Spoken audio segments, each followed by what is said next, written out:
It'll be fine.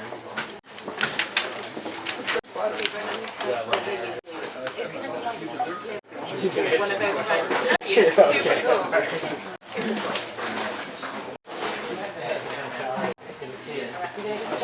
Yeah. Sound issue. That was good. And then not do a height show.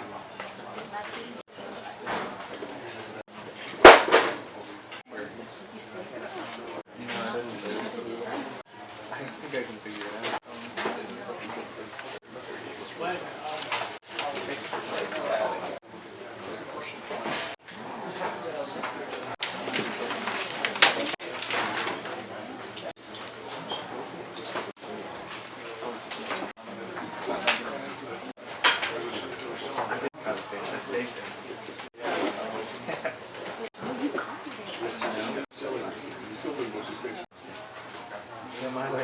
Way less time.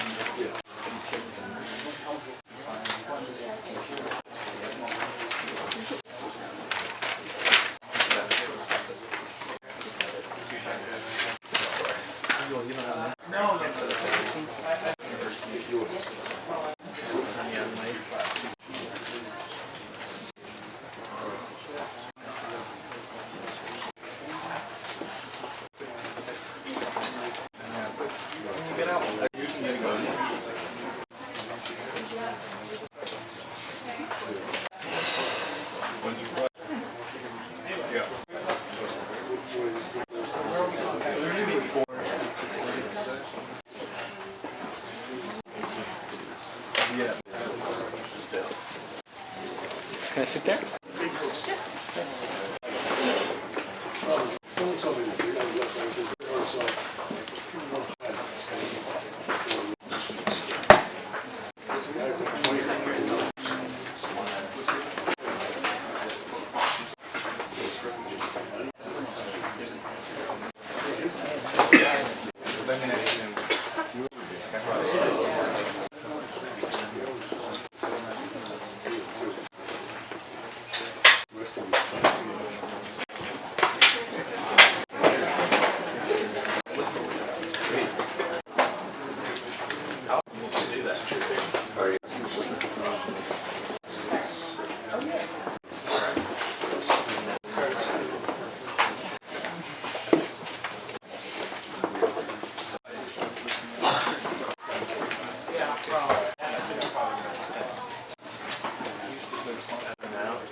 It was actually, it was great. My dad and I were like, hi. And then there was someone.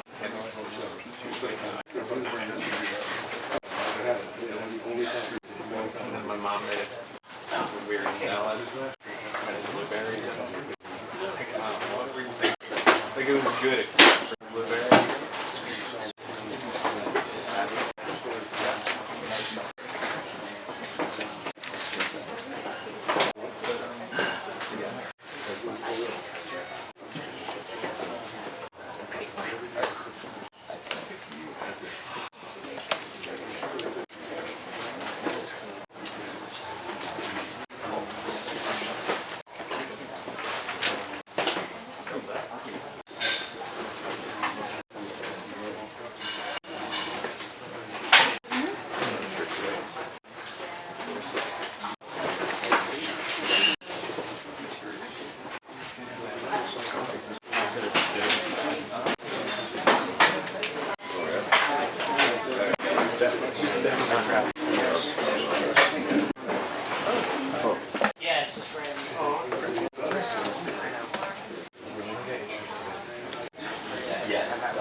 I guess you already took it.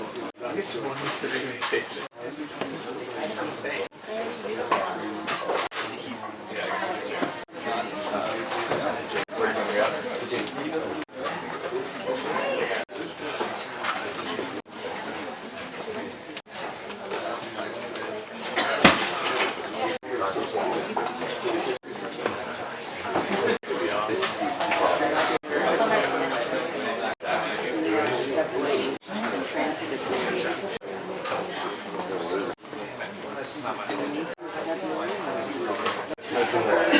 Print Tommy out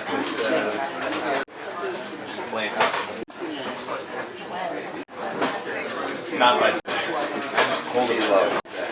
But I was like, text me at 6. No, I think I Going down for a bit. the station or on the app? Didn't have no idea. He just texted me. Was it using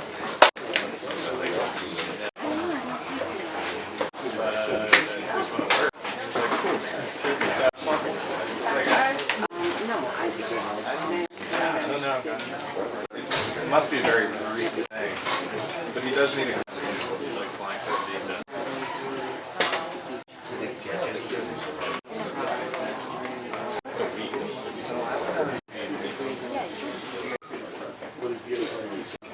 Some countries, yeah.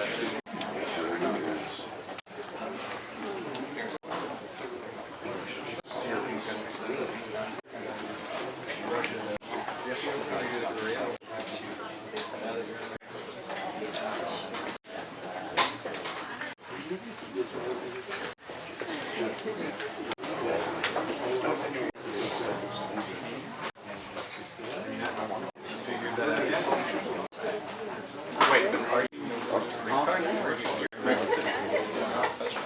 so if you're not currently a dual citizen, then you renounce. I don't think you can renounce then. It's only go but I don't know. Maybe hopefully.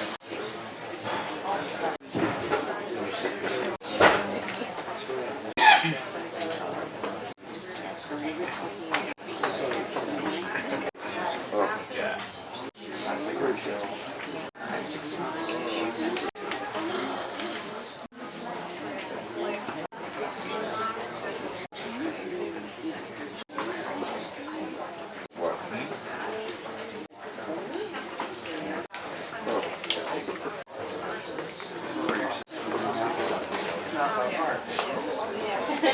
It is pretty dark.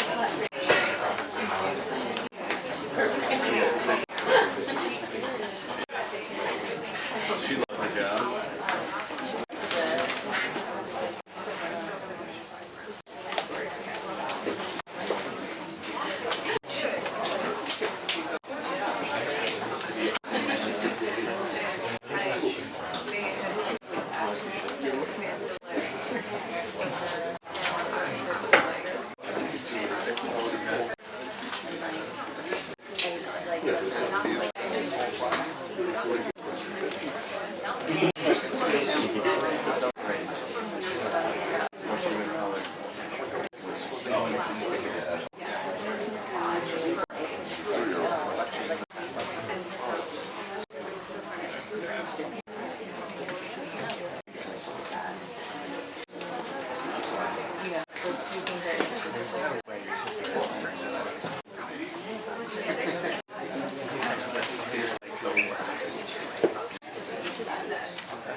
Yeah, I mean, that's the thing. There's just Edward's other version of Walmart.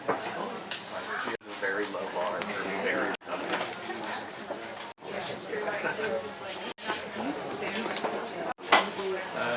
Well, I mean, my whole dad's side of the family up here is in Texas, which isn't really southern, but it's kind of. And then, like everybody in my office is from Alabama.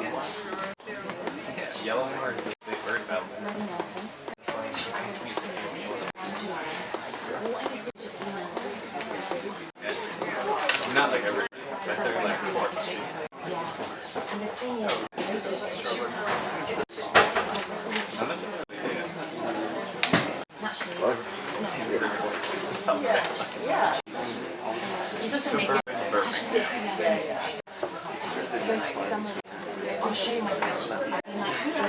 CEO is the wife of Gitmo, so he just flies out for the week.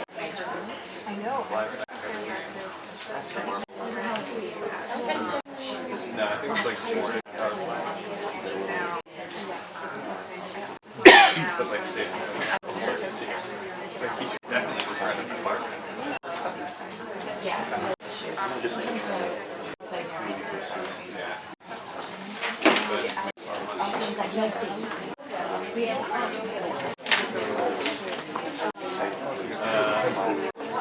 Monday night, Tuesday night, Wednesday night, and then he leaves there like Thursday. I think he always leaves Thursday night.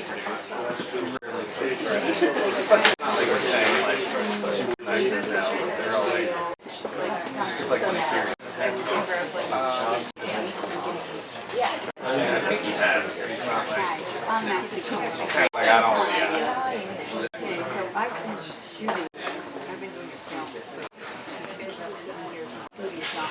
What? Yeah, you do it with.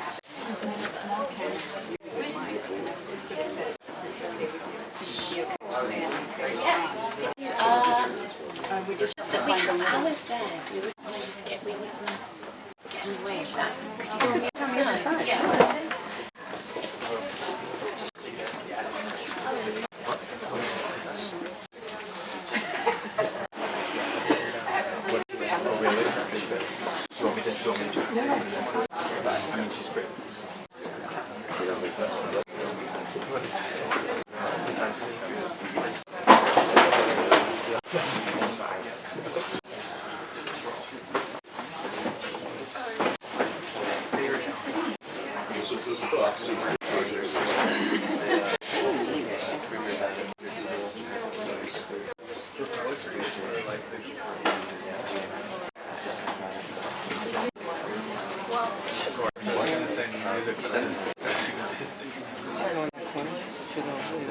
Yeah.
Yeah. Hi everyone. Welcome to Mary Jackson. Thank you so much for coming out this evening. We're going to get started. It's really a privilege to welcome back Joshua Cohen for a reading from his epic Book of Numbers, a novel about embodying the digital age, which, to attempt to summarise, would only do it a profound injustice. The New York Times proclaimed that it is more impressive than all but a few novels published so far this decade. A wheeling meditation on what being human in the age of binary code might mean. Mr. Cohen, all of 34, emerges as a major American writer. He has enormous gifts, almost terrifying ones, and his magic is serious. I'm also delighted to welcome the very brilliant Sam Nicholson, Josh's editor at Random House, with whom Josh worked very closely throughout the entire editorial process. There will be time for questions following the conversation, so do feel free to join in the discussion. And we have plenty of copies of Book of Numbers, which Josh is happy to sign at the end. Joshua Cohen has written novels, short fiction and non-fiction for the New York Times, London Review of Books, Book Forum, The Forward and others, and he's a critic for Harper's Magazine. Sam Nicholson is an editor at Random House at the Dial Press and the Modern Library. Please join me in welcoming our speakers.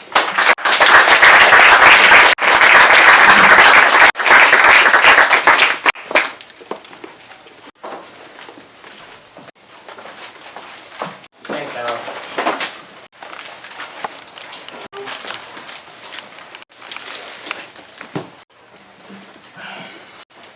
How you doing? Should we start with the reading? It's what the people want. Yeah, read a little bit. So I'm going to try something new.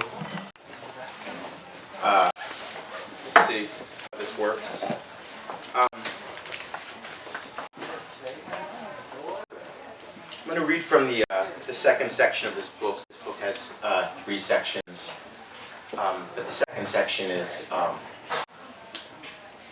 it's an attempt by a ghostwriter to write a memoir of a tech mogul. It's partially done in ghost-written sort of third-person style, and then it sort of degenerates toward the end of the second section into the first-person voice, first-person plural voice of the tech mogul himself. But the section we read is from the beginning of that section. So you'll have to imagine books that are shelved one floor above us, sort of like really bad nonfiction books that will sell for like 3 weeks and then everyone will forget about them. So this is someone with a soul's attempt to write a book like that. But in that second section, you'll have the text of the ghost-written memoir of this tech mogul who runs the world's largest search company, Tetration.com. But you'll also have the ghostwriter's notes to himself, his draft notes, his rethinkings, his editorial comments, his essentially his errata and his sublimated or desublimated anger that's usually given out in crossed out text or in brackets. It's really difficult to read brackets. I haven't perfected my brackets voice or my crossed out voice yet. So I recorded some of it on my phone. So whenever I press a button, it just means that it's crossed out text. Sort of things that he wanted to leave out of the eventual published product, or notes telling him how stupid his life has become. So maybe the world's first multimedia. Multimedia, right. This was the dream of hypertext ends here. What you have to know is that the founder of the search company is at this point a young boy, and he's staying at his, he's come to see his grandfather. His father worked for Xerox PARC, where he perfected or worked on the touch screen, and his grandfather runs a refrigeration business, a cooling business, and lives near the beach in a borough near here. Let's see how this goes. Joseph Cohen is the grandfather, Abs or Abby Cohen is the father, and Joshua Cohen is not me, but is the kid.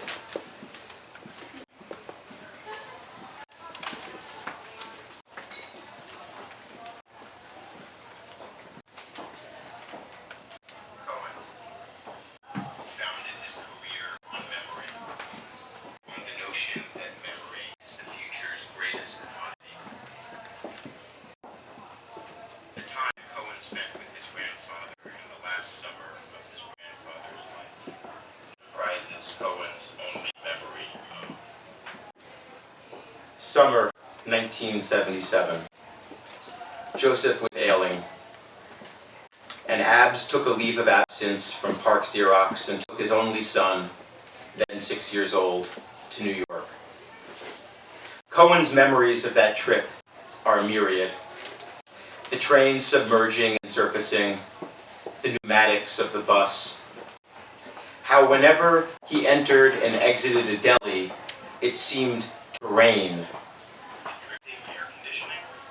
How wherever he was, even at night, it was daytime. Neon, the commonest of the noblest gases. His grandfather's plot, the raspberry and blueberry bushes. The feel of the house, a cottage, remote, damp, decaying, in no way accessible to mass transit. Was it the A train back then too?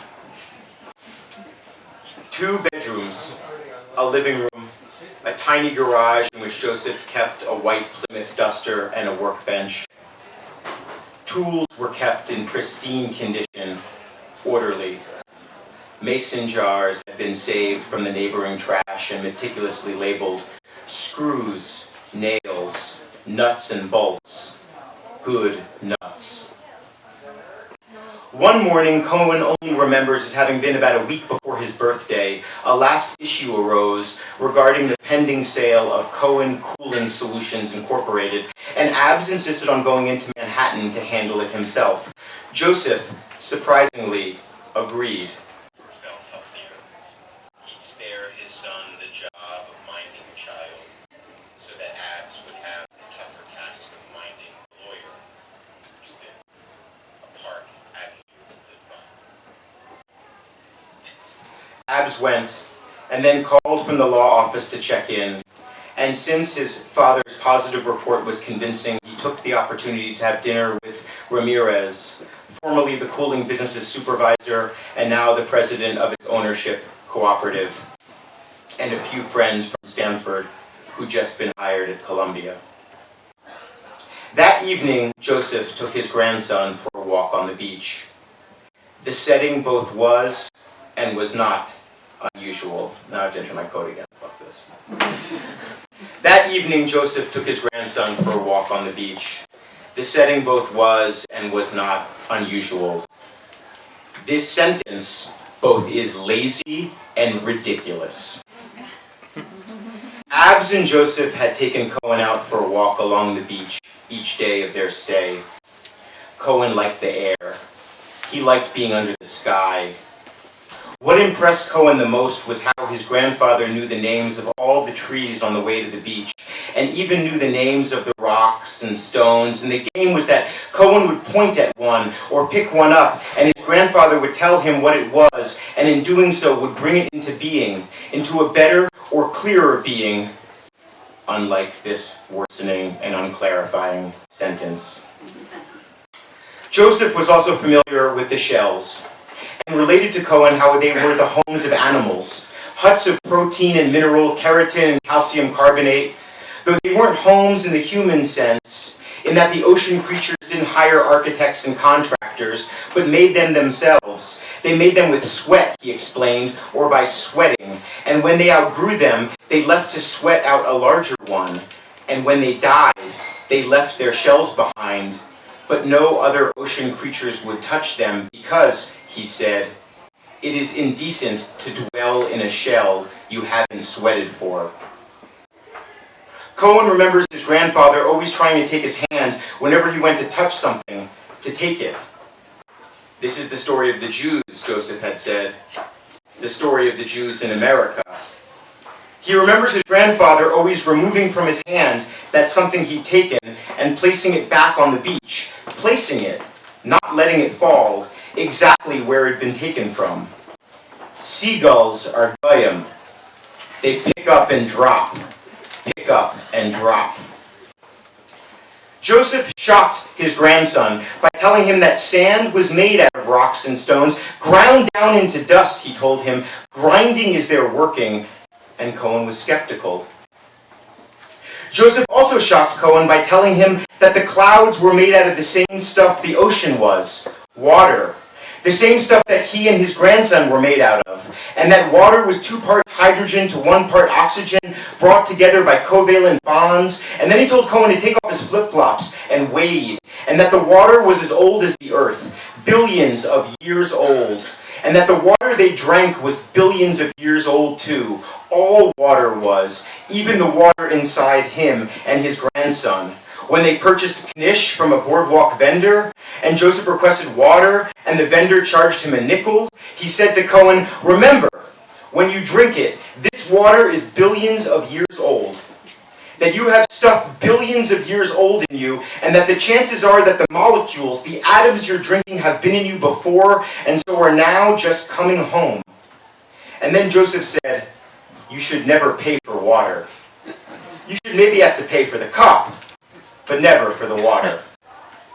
Then it was fully night, and the stars were in full relief, and Joseph pointed out how they too had shapes like clouds, or were as shapeable as clouds. Joseph pointed out Ursa's minor and major, the bears, and Orion, who could never lose or gain weight because his belt had only a limited number of notches.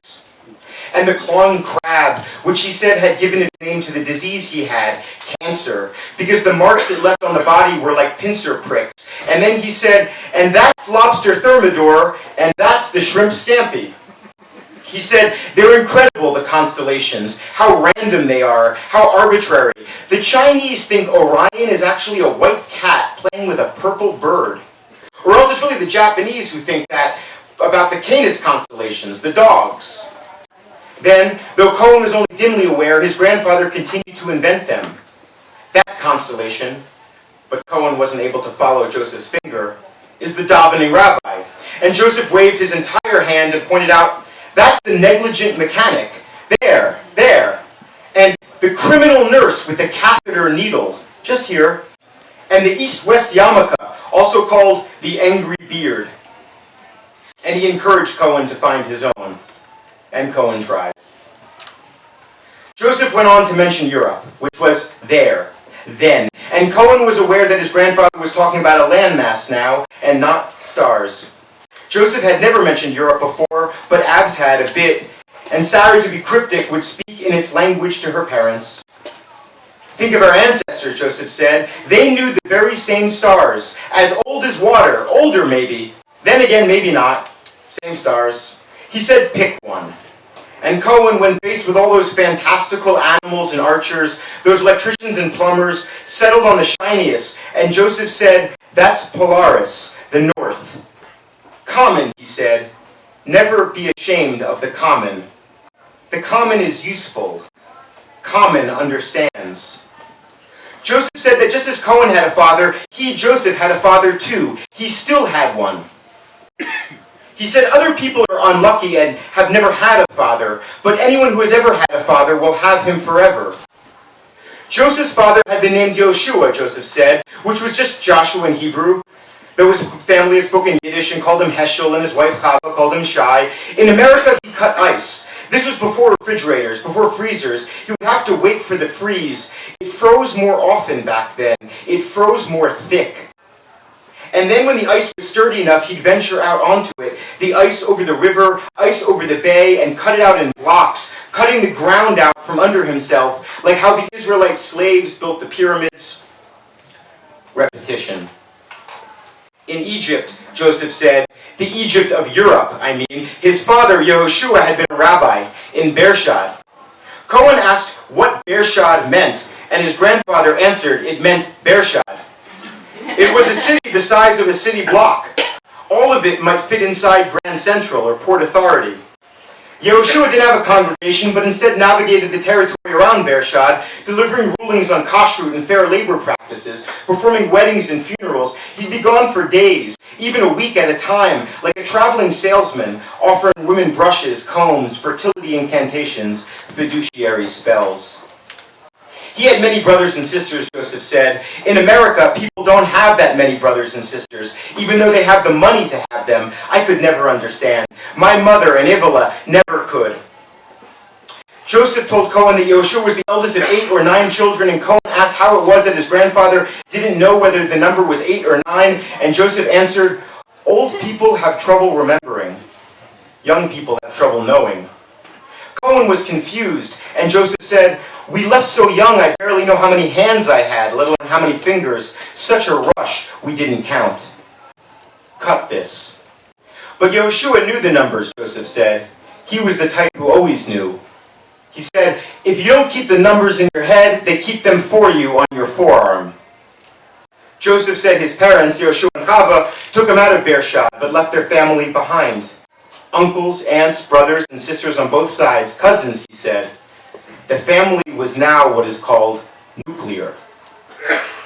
Fucking repetitious. But it was difficult to stay in touch with the rest of the family, Joseph said, especially given all the turmoil. It wasn't like he could just pick up a telephone or send a telegram so easily. Rather, he could, Joseph said, but it wasn't like the family was always available to pick up on the other end or reply. The post was unreliable too, especially for packages. Instead, Joseph said, we could only think certain thoughts, and they could only think certain thoughts. But this was important, each half of the family had to know that's what the other half of the family was doing, Joseph said. At least, that's how my father explained it. He told me he'd picked his own star, Joseph said, like Polaris. Lots of people pick Polaris, especially if they're young, especially if they live in the north, in the cold. And he told me that if he was in the mood to communicate with his family, he faced this star. Not at a certain time or from a certain place, but whenever, wherever, and he talked to that star. Or he didn't even talk, he told me. He just poured himself into it. All his life and frustrations, all his feelings, his dreams, he just poured all of himself into that fire. Then he told me, Joseph said, that I could do the same thing. That I could just find a star, any star. I could find my own or I could use his star, because any star has the capacity of all of them, and I could invest this star with my emotions. I could make this star the outside pocket for everything inside me. And that the family still over in Europe would have their own stars and would do the same thing too, all of them, all of us, sending and receiving. Remove from direct quotation. Joseph told Cohen that these communications would become stored in these stars, turning them into mutual archives, common caches, omnipresent and yet evanescent, from which they could be accessed. Not at a certain time or from a certain place, people have to work after all, but at any time and from any place. And ultimately not just by the relations and friends they were intended for, but also by anyone sensitive enough to go seeking. Anything ever communicated to a star, Joseph told Cohen, could be accessed even after the death of its transmitter, and unlike with the spinning satellites and their transmissions, could be accessed and even altered by the dead themselves. And then he mentioned Omaiv and encouraged Cohen to speak with her in this way freely. And then he mentioned himself and encouraged Cohen to speak with him in this way too, freely, once he himself passed to that light on the other side of the darkness. Your father does this kind of things now with machines, which I don't have to understand, he said, because what they do isn't new to me. But returning back to the bungalow, Cohen turned to his grandfather and asked about daylight, pointing out that this system of his worked only at night or in darkness. And furthermore, he'd studied at school how the sky was always changing around in circles. And if in some seasons the stars decided upon were present, in other seasons they were absent. And so access was not as universal as his grandfather had said it was. Joseph turned to Cohen and said, "Tell it to Polaris."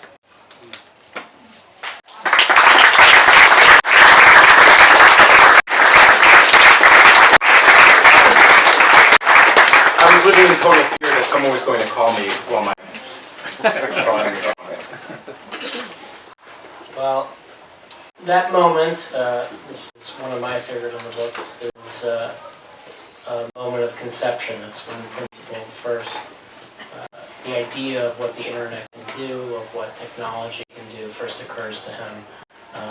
Just as you can invest everything in these stars and it can be accessed by other people, technology can do that too. which is a long-winded way of saying conception. When did you first conceive of this novel? I was on a beach looking at the stars.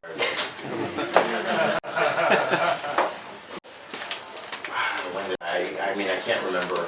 I don't have an origin. I have an origin story. I don't have like, you know, the 3 friends in the garage and we just had a dream. We had $1 billion idea and we just needed someone to finance it. It was really coming out of, God, we've talked about all of this before. Okay, let me do this again. This is like a blind date in public, but it had to come about. It came about really trying to figure out what the point was of writing anything. Not just in the general depressive, you know, my medications aren't right sense, but in the sense of living in a time in which people were reading and writing more than ever before, but seemed to have less patience with not just the fiction that interested me, but really even the fiction that didn't interest me. And when people become interested in things that I consider pretty bad, that means things are really bad for me. It was essentially understanding that I had to do what I had been tiptoeing around for a while, which is address the materiality of writing. You know, I had succeeded in doing that, I think. I mean, maybe the books aren't good, but I at least had succeeded without, you know, writing bad metafiction for a few books already. Believing that third-person omniscience or the first-person leap of faith that everyone takes, that a first-person narrator could talk for 200 pages and wasn't, you know, by definition crazy. I was advantaging all of those great literary tropes, and I felt that it wasn't possible for me anymore, and I needed to kind of investigate the materiality of what a book is, of why to write a book, to look at the picked over, desiccated bones of postmodernism, in which we all know that a writer's behind everything, and we read about the writer in the profiles that come out when reviewers are too lazy to review the book, so they write a profile. So we have the personality of the writer, and then we have, you know, the writer's intrusion in his or her own story, and this is a way the media works, and I wanted to kind of address that. It was a way of you know, no one was going to send VH1 Behind the Music to my house, so I had to kind of invite it in myself, because I didn't know that I was going to really be able to write a book without letting all of that out, showing all of that. You once told me that part of the reason that what some people call autofiction, which is fiction, a very popular form of fiction now, which is very close to autobiography and explicitly acknowledges that it's very close to autobiography.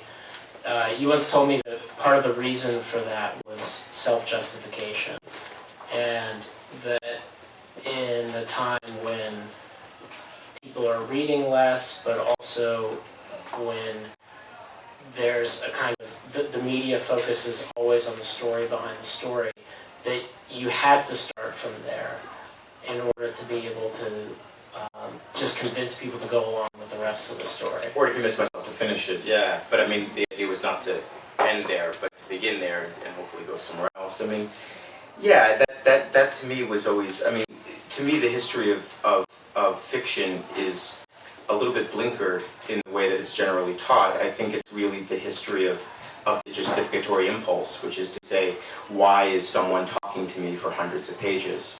And if not, then who is the person who's pretending to be God, who sees everything? And you know, that we accept that as realism, whether you want to, you know, depending what style guide you hold with, you're going to capitalize the R or not. But you know, that still only really comprises a certain portion of literary history and of literature that's interesting to me. You know, so many other books are, you know, the writer says, I, you know, went out in the world and this is what happened to my friend, this is what happened to myself. You know, we obviously have the epistolary novel, we have the first-person buildings roman. I mean, all of these things are in literature, and I think the idea of having a non-justificatory impulse, which is to say, it's just there, this is God's eye looking down around the world, God's ear hearing what everyone's saying, occupies actually a very small space in literary history. It certainly occupies a very small space in my own personal canon, right? But at the same time, you can't avoid the acceleration of it, and the acceleration of it by economic concerns. I mean, I'm always fascinated in having earned a living as a reviewer for a little bit over a decade, that you could use the review sections of all of our better newspapers and magazines to talk about the state of our souls and why we want to continue being on this planet. But instead, it's what curator got hired from what gallery to go to what museum, and whether that's a conflict of interest, what conductor got hired away from this place to this place, what the bestseller list is, and what the top grossing movies of the weekend are, right? And it becomes art business news, in the same way that television has become television about making television. And I needed to begin from those principles, and then bring us back to a place of pleasure, right? It felt that we had to acknowledge that this is where we had come, but we also then had to acknowledge where we wanted to be. And where I wanted to be was a place without anxiety, a place without tics or tricks. I wanted to come to a place of being lost in the music and being lost in the art of it. Well, in the second section of the book, which is entirely this character named Principal, who is the CEO of this search engine company called Tetration. The entire second section is sort of his autobiography in process. And that is very different, obviously, from any other kind of fiction being written today. It's an amalgam of many things. But how did you first come up with that idea? Is that always something you wanted to do, or do you want to tell Principal's story in a more traditional novel? That actually has an origin story. Yeah. So I was teaching at the. Teaching is such a generous word for what I did. I was at the University of Kansas in this, this William Burroughs sort of professor is also a generous word. This William Burroughs drug consumer of literature is sponsored by the University of Kansas, where you're kind of around in Lawrence, Kansas, where he spent the last years of his life. And I was taking a lot of planes back to New York, Frontier Airlines. That's what we call it. Right. Yeah. But Frontier Airlines, which every plane is named after a different woodland creature. I always take the badger, and then they would, anyway. But it was being on these planes from Kansas City and seeing these people who were my age to a little bit older, let's say to within a decade older, who seemed like serious, intelligent, college educated, certainly better dressed and better sartorially and suitably arranged than I am, on the same plane that I was on, and looking at when they were reading books and not playing Candy Crush type games or looking surreptitiously at pornography, they were reading books that were these biographies of tech CEOs or business leaders, and it was realizing that just like I read to a degree with an aspirational impulse, which is to say, especially if I'm reading nowadays, I'm reminding myself of what is a standard I want to set myself for a sentence, and there's certain things that I always return to. And these people too were all reading aspirationally within their own worlds. And I was wondering if there was a way to bridge those two aspirations, right? Because I don't know that their aspiration was always to get as wealthy as the people in those books. As the Jobs book, for example, the Walter Isaacson Jobs book. I think their idea was to feel as satisfied with themselves as they thought they might feel, even though Steve Jobs didn't seem very satisfied with himself. And my idea of reading aspirationally was always to see if I was doing the real work, right? And I thought that there would be, it all reeked of aspiration, ambition, striving, right? And I wanted to bridge that gap, right? And it wasn't a two-culture gap in the classic, C.B. Snow sense. It was actually just ambition on both sides, but people speaking different languages. And wanted to be able to then kind of communicate one person's concerns to this other world, and that gave me the form. Before that, it was a Q&A, and I realized that it wasn't enough. So is that the beginning of the idea of pairing principal with a novelist too, or just the particular form that the second section takes? Particular form, I mean, I always knew that I wanted to write a double story. I mean, I've loved double stories, and I've always wanted to write a double story. You know, by that I mean Dostoevsky's The Double, Nabokov's Despair, you know, pick your own. I mean, there's the great examples from Poe, there's great examples from E.T.A. Hoffman, but for me it was this idea of finding a way, Prince and the Pauper, probably actually best, you know, is probably the best comparison with this, but it was a way of the world handed me the opportunity for the double story. You know, otherwise you're foisting it, right? I mean, the 19th century, early 20th century double story was supposed to be, you know, this idea of, you know, we live this kind of buttoned-down Victorian existence. How do we de-sublimate our impulses to go completely crazy, take drugs, and have sex with a lot of people who are not our spouses, right? And so it was this idea, you know, or was this capitalist impulse of how do I increase my productivity at work, you know, when I have a second self that can work while I sleep, right? And it seemed that the 21st century version of this was actually everyone was living a double story. We were all seeing doubles of ourselves online, whether they're people who shared our name. In my case, we have a very boring name, and a very boring Jewish name, which means everyone teaches at a university and writes crap. But or you just see representations of yourself online that don't feel like you. And I realized that this was the only opportunity I would ever have to write a double story that wouldn't just be some historicized exercise. Speaking of the searching for your identity online, one theme that as of the book that seemed very prescient to me is this idea that the whole object of the search engine is to find what you are looking for, and that you can never find what you're not looking for. And that one of the big transitions that we've seen in the past, 40, 50 years as technology has become more a part of our lives and the internet has really taken over our lives, is that sort of closed circle of never finding what's random or happenstance. Yeah. And that appears in not just when talking about the technology in the book, but also in each of the characters and in how they see other people. Yeah. And is that something you feel as well? Is that something that you see a lot of? Well, I mean, the feedback loop aspect of the internet has been, well documented by, nonfiction writers who have been, and academics who've been showing what those, what actually results,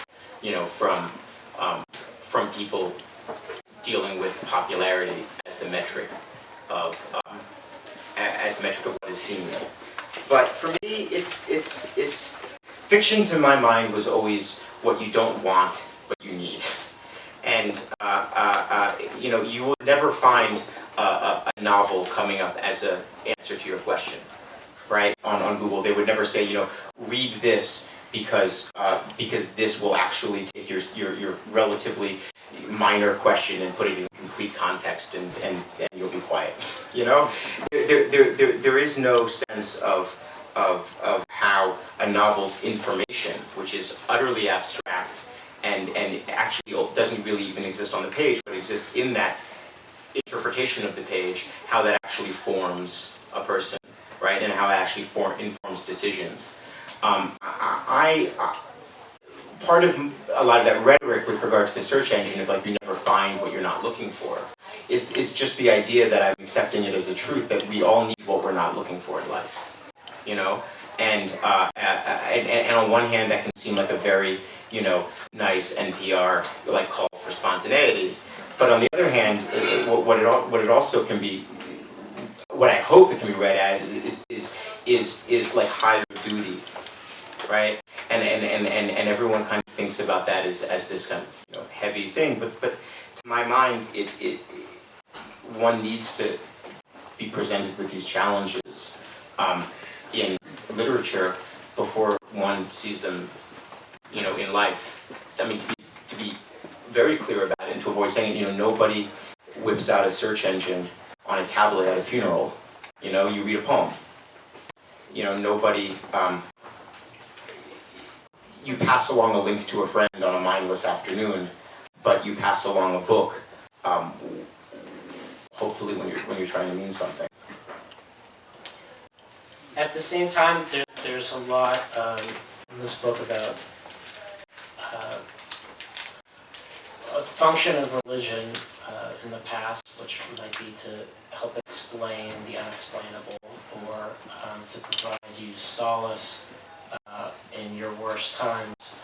There are moments in this book where the internet is actually able to provide that in a kind of unexpected way.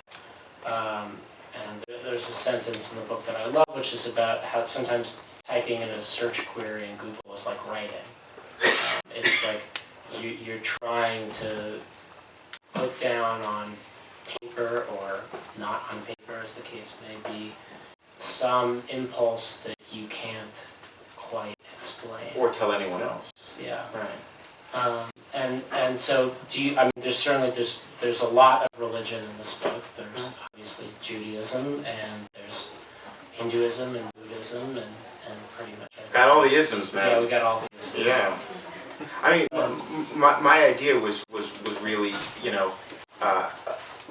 you're really going to the internet for two things. One is like the practical aspect, which keeps life as smooth or as seamless as possible. And then there's the confiding aspect of it, in which you're asking it a question that you wouldn't necessarily even ask your closest, friend or relative or loved one.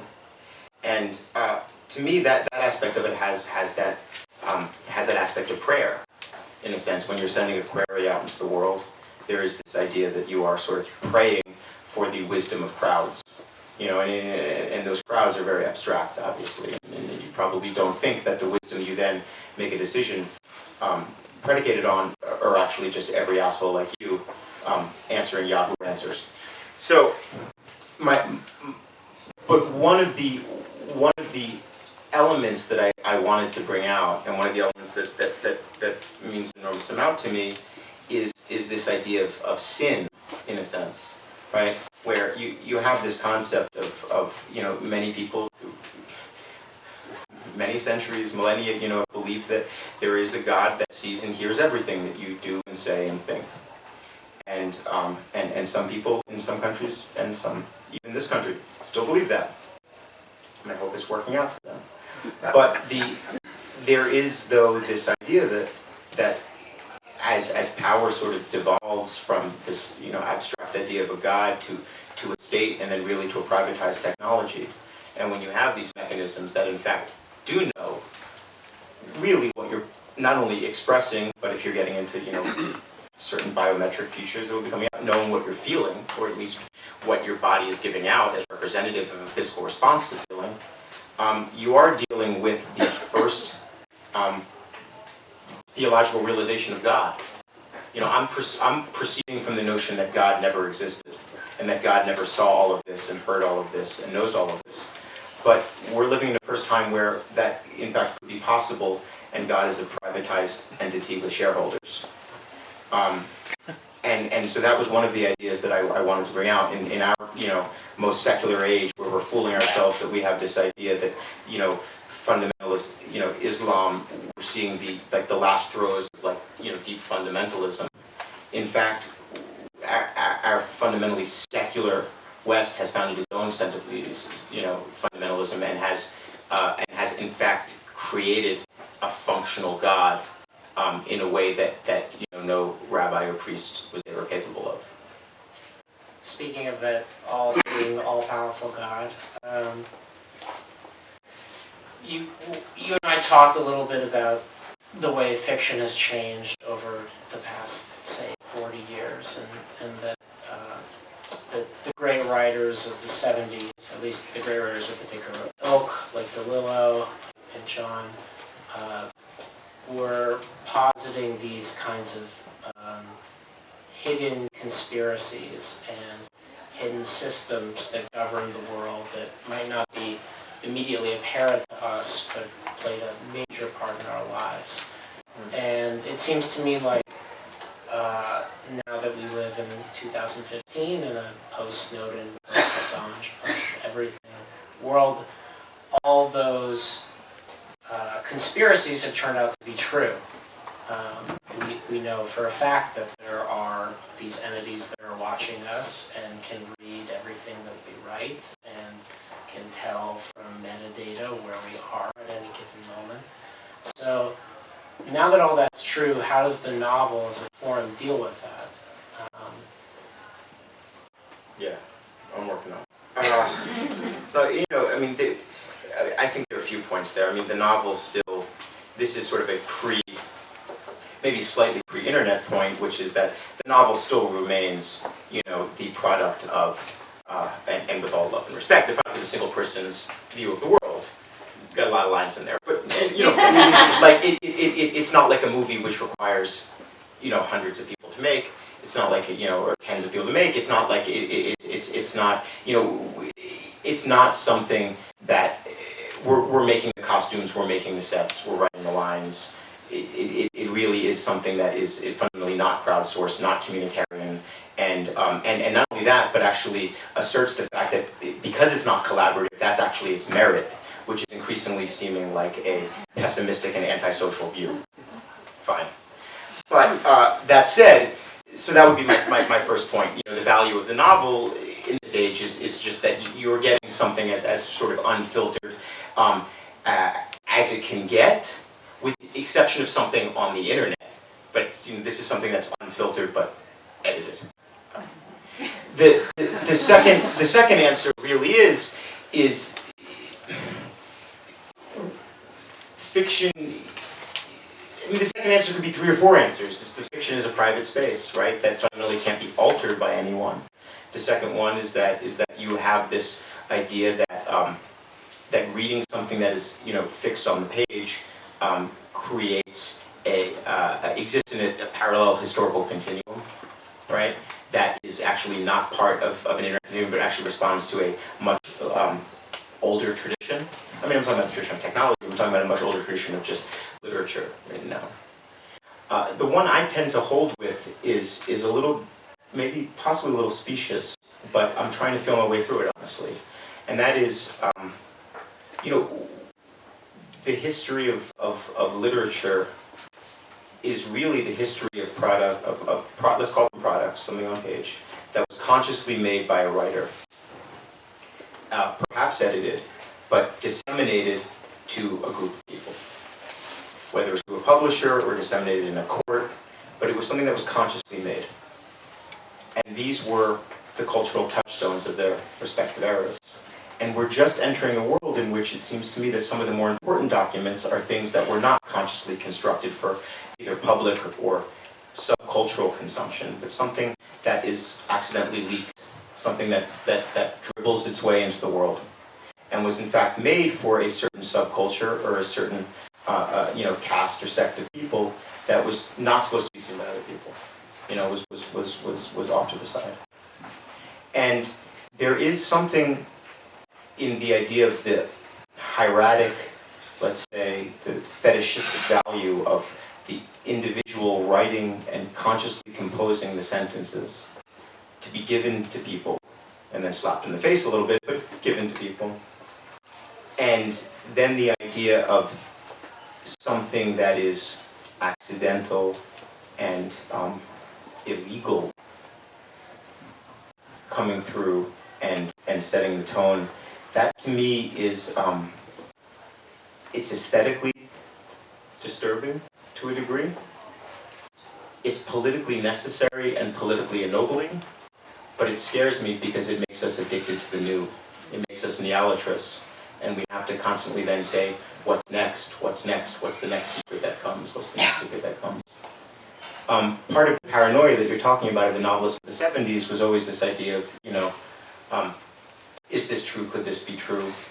A question now being, we had this idea that's true, how can we live with it? but the idea of how can we live with it is in a sense refusing the temptations of the new, which is not a call for relativism, but rather a call for aesthetic choices being made in how we spend our time. And I'm going to sound like Wendell Berry if I keep on talking for 5 more minutes. Who's a wonderful poet, by the way, and is certainly not listening tonight.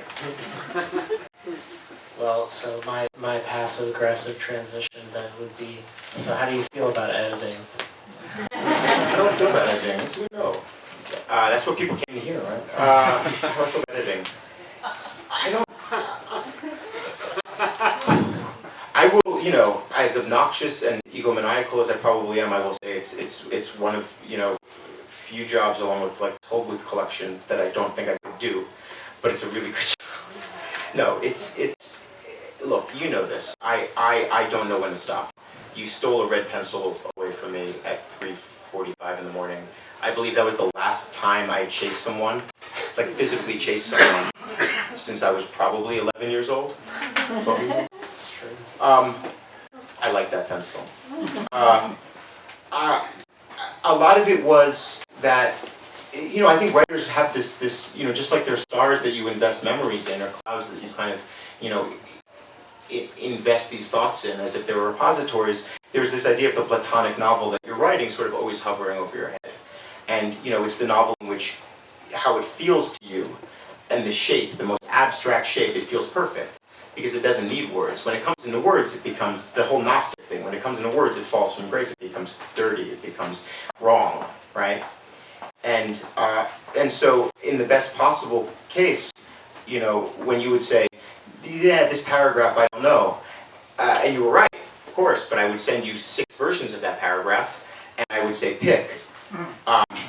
And they were different. Maybe by 1 comma or something. Yeah, and they'd be different by 1 comma, or they'd be different by a word or 2 words. But that meant everything, especially 4 in the morning. It means everything. But it's the idea that in the mind, in the way at least I need to work, those 6 paragraphs exist simultaneously, and they overwrite one another, and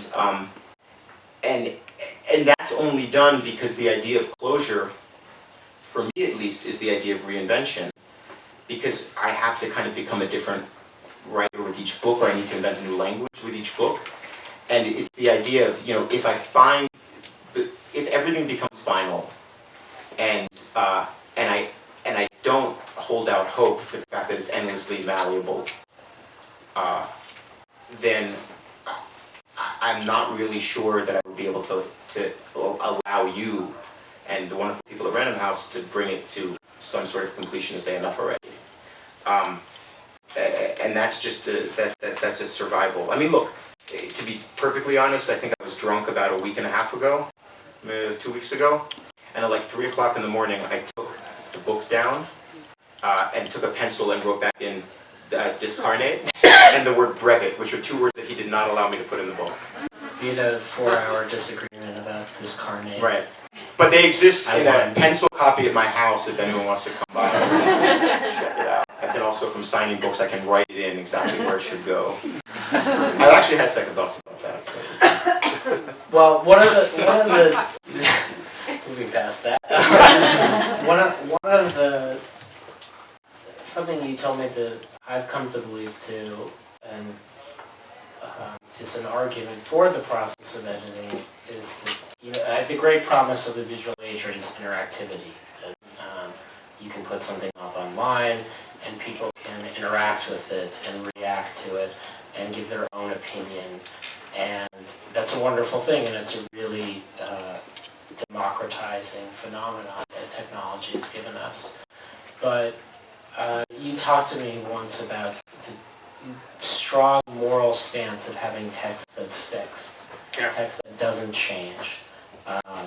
It might be an illusion to think it won't change in a million years, but at least for our lifetimes, it's pretty solid. Yeah.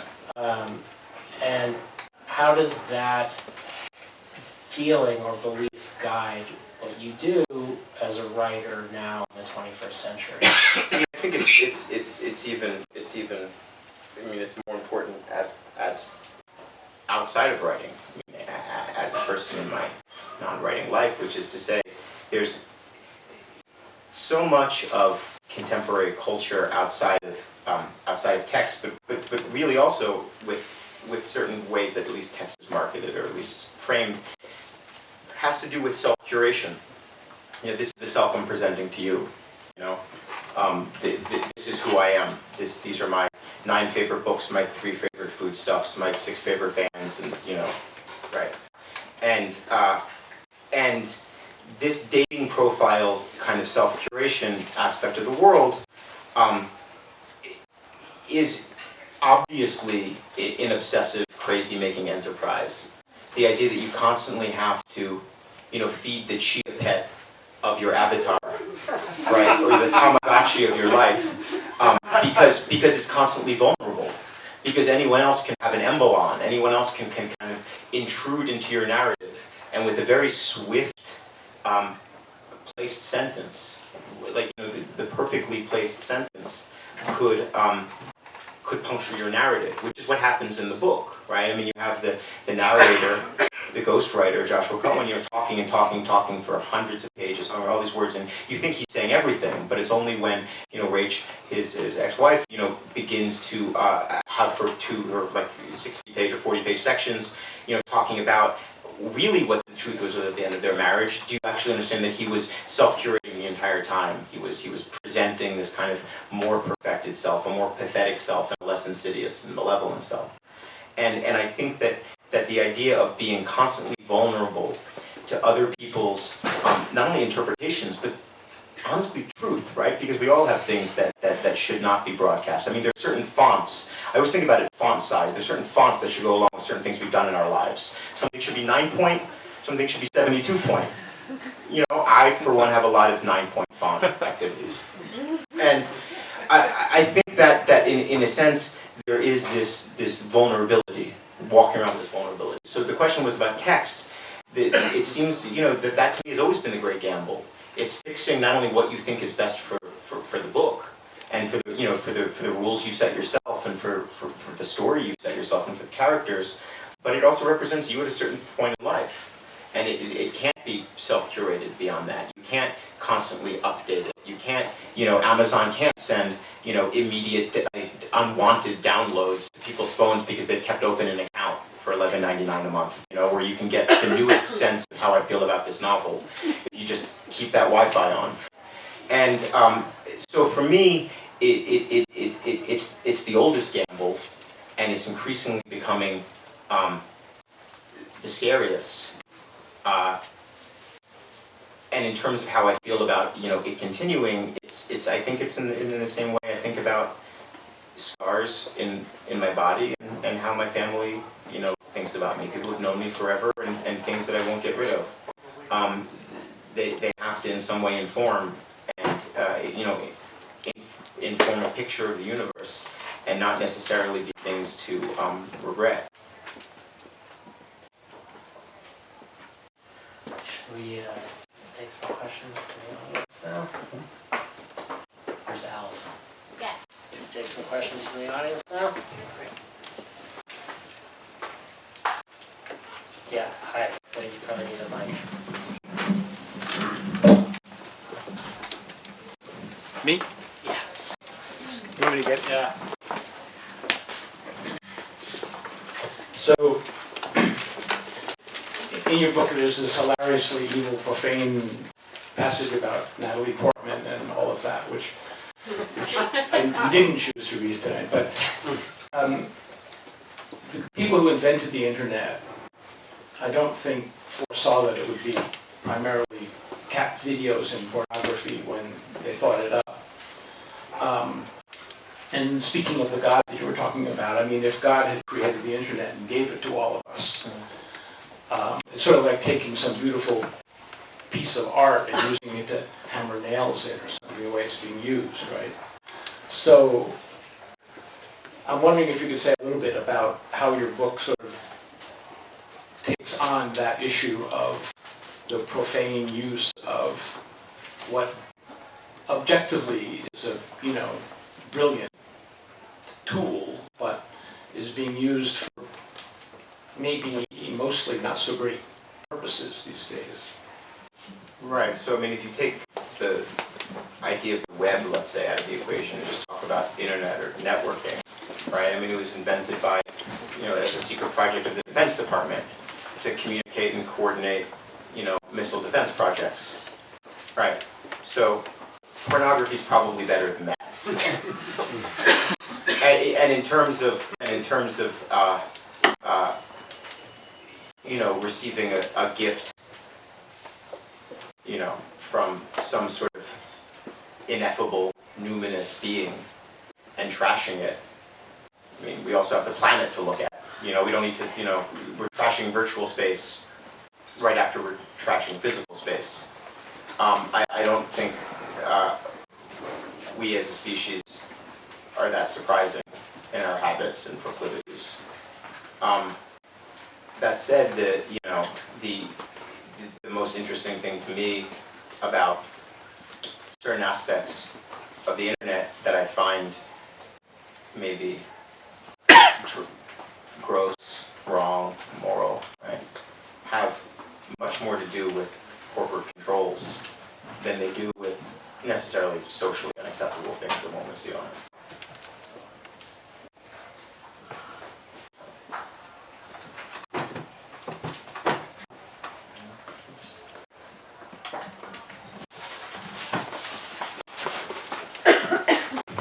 Hi.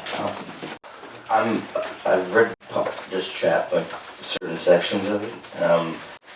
My mom's still finishing up, and I'll get it after. But I was interested, kind of about this embodiment of how we externalize ourselves into the internet, but it's kind of it seems external, but in some ways, from how I kind of heard you talk about it on PR, it seemed like it was just a externalization of cognition or an internal precept that's outside of us. So I guess I want to hear your thoughts about it being both an external part of us, but also having I mean, that's part of all of the, I hope not too overbearing, theological apparatus of the book, right? Which is, God, that's a shitty phrase, theological apparatus. Sorry about that. Just this idea of we could once imagine these gods outside of ourselves, right? Sort of responsible for things that happen to us.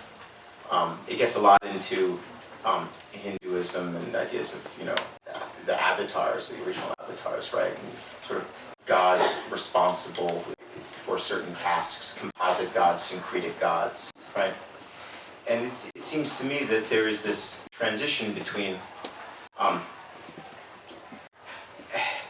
believing in these external entities that become more and more specialized, and then projecting our own externalities that can live certain lives for us. And I don't think it's as simple a diagnosis as saying it's the sign of a narcissistic culture, right? That we've kind of given up on the idea of gods, and now we have kind of avatars doing our work for ourselves, right? But there is a myth-making or story-making enterprise in the idea of inhabiting these other voices or names online. I mean, if you remember the beginning of the internet, you have this idea of the era of fake screen names, when really just everyone had a couple fake screen names. And then, with a certain amount of corporate pressure, but social pressure as well, we all became identified with our Gmail addresses, right? And we might have a second, non-girlfriend Gmail address. But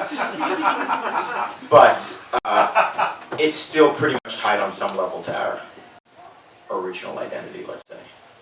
And but even with these proxies, there is this idea, I think, of we're still shocked when we feel physical repercussions from that world.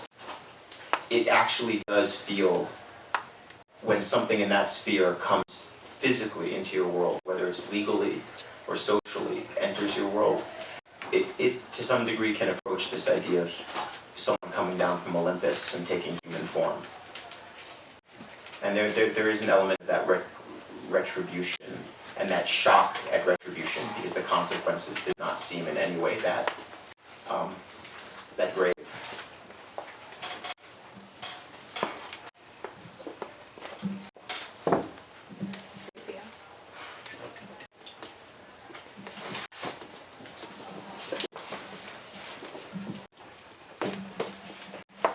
One of the things that interests me that you were just talking about is the question of what is the content of the book when you read a book. I used to have a much better answer for that when I was younger because I would remember every single mundane detail of a Goosebumps book or a Redwall book. But I guess my memory's been eroded by age and various bad habits. So when I read a book now, I often finish it and am unsure what happened. And you mentioned that you're very interested in the ways that a novel can inform behavior and thought. I'm wondering if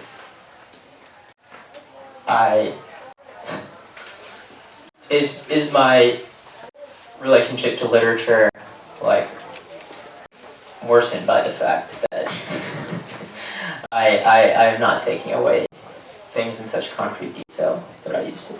Yeah, I don't know. I pay a lot of money an hour to figure some shit like that. I don't look. I mean, the really quick answer that goes forever is why why read fiction? Why read fiction, right? And nobody, all the fucking answers are like reading Rainbow answers. They're like, NEA, kindergarten teacher answers. Like, because you can imagine, because you can see the world.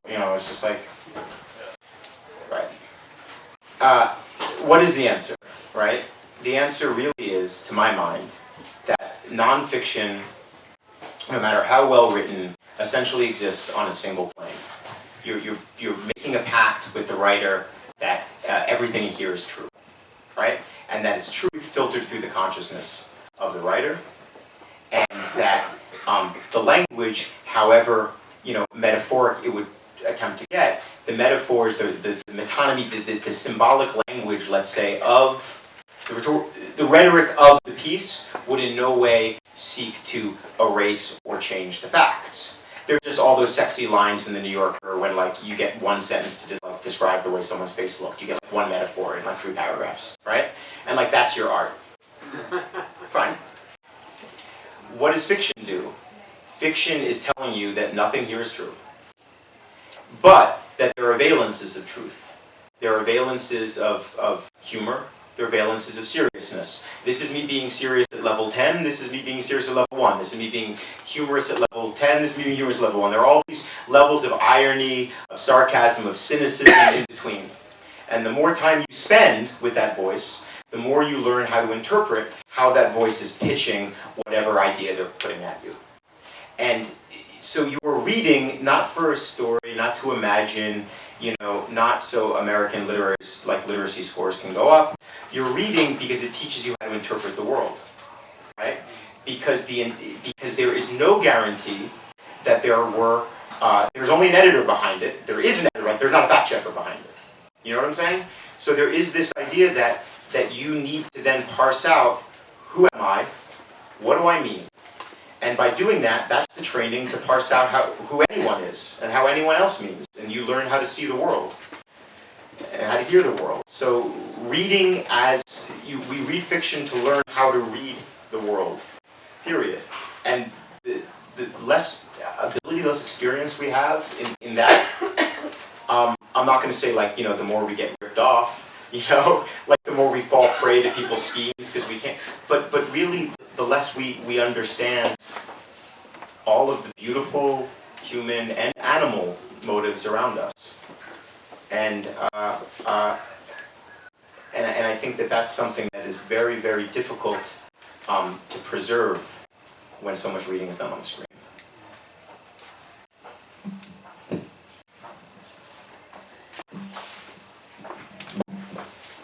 Hi. Do you think you could talk a little bit more about pleasure in the text, specifically just the reading, the sort of reading experience as it relates to, you know, like bibliography and memoir and fiction, etc. Pleasure. Yeah, I always have, when I was like, have fun, I'm never good at that, right? Pleasure. I mean, for me, pleasure is the sound. Pleasure pleasure for me is knowing that you can speak a code. You know, I love going to like a guy who's gonna like fix my shoes, and I can like learn the shoe language. I can learn shop talk. You know, you can learn like the kitchen language, right? And you feel like you can hang. It's bullshit. You can't hang, but you know, I can't fix a shoe. But it's the pleasure in, because you can understand the codes. You can feel privy to everyone's moods, right? It's the you know, the Henry James ideal of seeing 360 degrees around every character. It's that fiction that one can do that. And for me, the pleasure sort of inheres in being one of those people and being allowed to be when I'm reading something that gives me that invitation. And then there's the pleasure of pure sound, I think, which comes from language and comes from reading aloud. And I can't allow myself more than 2 pleasures. Where I should focus on.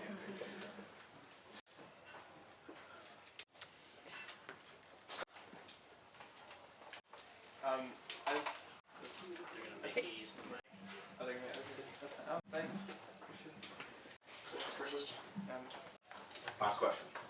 No pressure. No pressure. Thank you. So I guess sort of going off of that question, I want to ask you about the relationship between loneliness and empathy, as you might see it, because I think the internet is a great communicative apparatus, but there's also something very lonely about being on the other side of the screen, or simply facing the screen, and you know, there's something similarly lonely about reading, I think, but paradoxically empathetic, in as much as you have to be alone to read and write, but it's also the closest you'll be to another person's thought process and feeling processes. So, I don't know, I guess I was just, and also this works with the double motif in the story, in as much as having a double makes you feel connected, but simultaneously the most, you know, non-unique you could possibly be. So I was just wondering what you thought about that. About loneliness and empathy? I mean, how long do you have, man? I mean, that's the whole thing, right? That's the point of books, is that when you begin talking about loneliness and empathy, you suddenly become less lonely and, you know, experience the benefits of it, you know? I think that anytime you name something, I mean, this is really like the fundamentals, I think, of writing, but also really fiction writing, is that when you name something, it becomes known to you. I mean, it's, you know, there are many civilizations that believe, you know, that there are public names and secret names, and if you know someone's secret name, you can have power over them, right? It's this idea that if you know the name of something, it is yours, right?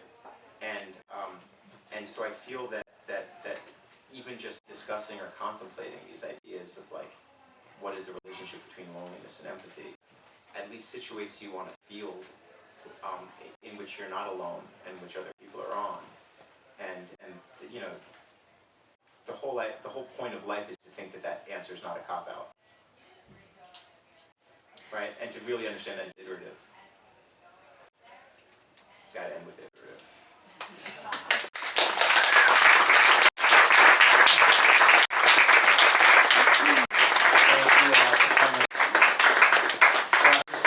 Books and answer all of your individual questions.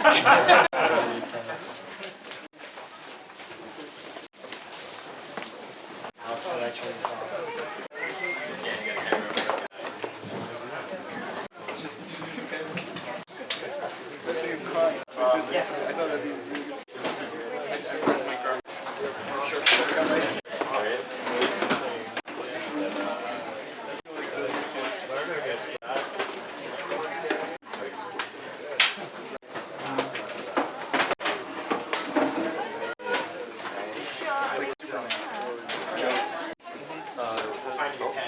Just like